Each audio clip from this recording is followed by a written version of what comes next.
And one of the things that's very useful about John is that he does test out ideas that other people would be kind of shy to touch, I think, and that's kind of a very useful role.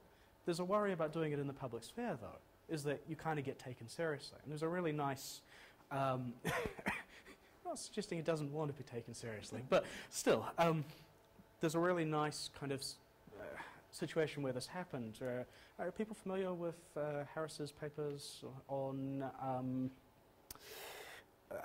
I guess, the duty to be involved in research? Right, okay. So, I mean, those are a really nice set of papers, and they're really careful. Right? He's very clear all the way along that, it's not a very strong duty, it's perhaps imperfect, it's not, he works up quite a very controversial, unpopular notion in a way that makes it very palatable, very, sensible, by being very careful. About 4 months after that, there was a paper in the BMJ, right, by a couple of scientists, actually a medic and a scientist, which basically took the conclusion and then ran with it, without thinking about the careful argumentation beforehand. And that's kind of a nice example of what I mean by about wanting to be really careful, because where they got to from running with the conclusion without really thinking about the arguments looked like it was far, far away from anything that John was advocating. Right?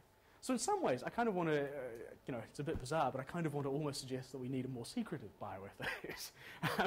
Because it would be nice to have a place where we can actually discuss these things without it being public. So perhaps more kind of mystic arts are necessary here, or just obscure volumes of things, sort of thing. Okay, so in terms of conclusions, I want to suggest the aim of bioethics, or whatever we're talking about really, ought to be taken as something about being about people and about benefiting them in some broad sense. And I think in terms of methodology, an interdisciplinary approach is needed. However, as bioethics is an inherently normative field, applied ethics and philosophy are kind of at the heart of it. And then given that ethical decision-making is complex and uncertain, we ought to approach it fairly carefully, perhaps secretively.